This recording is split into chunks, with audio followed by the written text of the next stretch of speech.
et de trouver leur valeur à partir de paramètres d'un échantillon. On peut dire alors que l'estimation est un passage d'un échantillon à une population. Si on veut estimer un paramètre, on prend par exemple la moyenne de la population que nous savons parmi, où on a deux types de l'estimation. Soit l'estimation ponctuelle, c'est-à-dire la connaissance d'une seule valeur. Pour estimer par exemple la moyenne, il suffit juste de calculer la moyenne de l'échantillon. Mais cette estimation ne tient pas compte de l'erreur possible dans l'estimation, ou l'erreur attribuable aux fluctuations d'échantillonnage. Et l'estimation par l'intervalle de confiance, qui nous donne la plage des valeurs de l'estimation par intervalle, est nommé l'intervalle de confiance. Dans cette vidéo, on va intéresser par l'intervalle de confiance lorsque l'écart type de la population est connu. On trouve l'intervalle de confiance à partir de la table de la distribution de probabilité normale et bien sûr les paramètres de l'échantillon. On trouve un intervalle dans cette forme. Estimer la moyenne d'une variable pour une population comme nous savons par le symbole mu. Pour cette raison, on sélectionne un échantillon aléatoire de la population pour faire un sondage. Suite à ce sondage, on est en mesure d'évaluer la moyenne de l'échantillon X bar. Cependant, la moyenne de la population sera semblable à la moyenne de l'échantillon pour une variable donnée. On peut aussi exprimer ça autrement en disant que la moyenne de la population sera probablement égale à la moyenne de l'échantillon plus ou moins une certaine marge d'erreur. Mais comment on peut déterminer cette marge d'erreur? C'est le sujet de cette vidéo. D'après le théorème central limite, on sait que la distribution des échantillons aléatoires de même taille choisie dans une population donnée selon leur moyenne est normale. Si la taille des échantillons est supérieure ou égale à 30, ou que la variable étudiée elle est aussi distribuée normalement, c'est-à-dire elle suit la loi normale. Cette distribution est centrée à la moyenne d'une population mais est comme l'écart type sigma de x bar. Ainsi, il est possible de déterminer les valeurs de x bar 1 et x bar 2 entre lesquelles une moyenne d'un échantillon pris au hasard a une probabilité connue. Cette probabilité s'appelle le niveau de confiance. Il est noté n moins alpha. On utilise souvent un niveau de confiance de 95%. Alors, pour déterminer les valeurs de x1 bar et x2 bar, il faut utiliser la cote z associée au niveau de confiance avec z1 et z2 sont symétriques par rapport à 0. Pour déterminer la valeur de z1 moins alpha sur 2, qui suit la loi normale, sont très réduites, on utilise la table de la loi normale, qui nous donne la probabilité de z, telle que z se trouve entre 0 et z de 1 moins alpha sur 2. Alors, nous devons diviser le niveau de confiance par 2 et par conséquent, nous pourrons identifier z recherché comme étant z associé au niveau de confiance divisé par 2. Alors, soit z existe en 1 moins alpha sur 2. Comme nous avons ici un niveau de confiance de 95%, alors le niveau de confiance 1 moins alpha sur 2 veut 1 moins 0,05 sur 2, qui est égal à 0,945. On va maintenant chercher dans cette table sur la probabilité obtenue, qui est 0,945, puis on trouve la valeur de z associée à cette probabilité, qui est la somme de 1,9 et 0,06 qui est 1,96. On revient à la représentation graphique et on remplace z1 par moins z de 1 moins alpha sur 2 et z2 par z de 1 moins alpha sur 2, ce qui est égal respectivement d'après la table de la loi normale, moins 1,96 et 1,96. On a x1 moins mu sur l'écart type du x bar est égal à moins 1,86. Alors, on trouve que x1 bar est égal à moins 1,86 l'écart type du x bar plus la moyenne de l'échantillon. Et de même façon, on peut trouver x2 bar. Par conséquent, on sait qu'il y a 95% de chances qu'une moyenne d'un échantillon donné x bar trouvé entre moins 1,86 sigma de x bar plus mi et 1,96 sigma de x bar plus mu. Et pour trouver l'encadrement de la moyenne de la population mi, on soustrait par mu à chacun des membres de cette équation et on obtient ceci.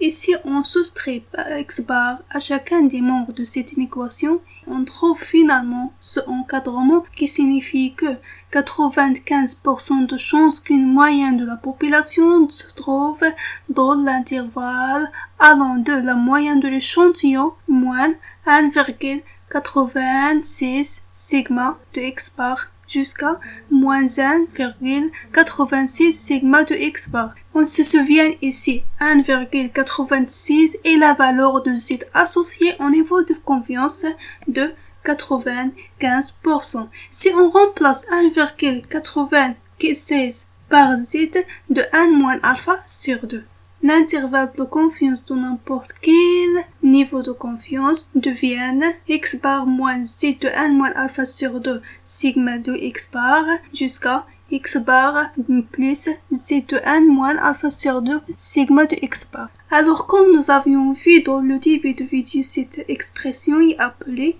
la marge d'erreur. Alors pour trouver l'intervalle qui contient la moyenne de la population mi, ayons une probabilité connue 1 moins alpha avec l'écart type sigma i connu et de la forme de x bar moins la marge d'erreur jusqu'à x bar plus la marge d'erreur. Avec x bar et la moyenne d'un échantillon aléatoire de taille 1 prélevé dans la population et la marge d'erreur est égale à z de 1 moins alpha sur 2 fois l'écart type de x bar. Alors comment on peut trouver l'écart type de x bar? Lorsque la taille de la population est infinie, l'écart type de x bar est égal à l'écart type de la population divisé par racine de n. Et lorsque la taille de la population est finie, on multiplie sigma sur racine de n fois racine de la taille de la population moins la taille de l'échantillon sur la taille de la population grande n moins 0. En général, on peut construire l'intervalle de confiance de deux cas. Si la taille de l'échantillon est supérieure ou égale à 30, ou bien la variable étudiée suit la loi normale. Un responsable d'agence bancaire cherche à déterminer le temps que passe en moyenne un client à un distributeur automatique de billets pour se faire délivrer de l'argent. Pour un échantillon aléatoire de 36 retraits, le temps moyen est d'une minute 30 secondes. En supposant que la taille de l'écart type de la population est égale à 0,3 minutes. Donner une estimation par l'intervalle du temps moyen de retrait à un distributeur automatique de billets avec un niveau de confiance de 95%. Alors, on a la valeur de sigma qui est égale à 0,3 minutes et on a la taille de l'échantillon qui est égale à 36. Alors, on peut calculer sigma de x bar qui est égal à 0,05 minutes. De plus, le niveau de confiance est 95%. Et à partir de la table de la normale, on trouve que z est égal à 1,95. Alors, mi est encadré entre x bar moins 1,95 fois sigma de x bar et x bar plus 1,95 sigma de x bar. Bien sûr, avec le niveau de confiance est égal à 0,95. Alors, on remplace x bar et sigma de x bar par leur valeur. On trouve que mi appartient à l'intervalle 1,402 et 1,590. On peut dire alors qu'il y a 95% de chances que le temps nécessaire en moyenne pour retirer de l'argent au distributeur automatique de billets soit comprise entre 1 minute et 24 secondes et 1 minute et 36 secondes. Un hôpital vient de recevoir une livraison de souliers pour accueillir des patients qui ont Covid-19. Il veut vérifier si la largeur des lits respecte la préconisation faite pour la largeur. Il prélève 50 lits dont la largeur moyenne est de 64 cm. Par le passé, la largeur des lits a admis comme l'écart type 1,22 cm.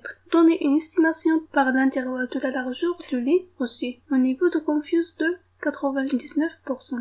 Dans cette application, on a la taille de la population finie, c'est-à-dire est égale à 100 lits.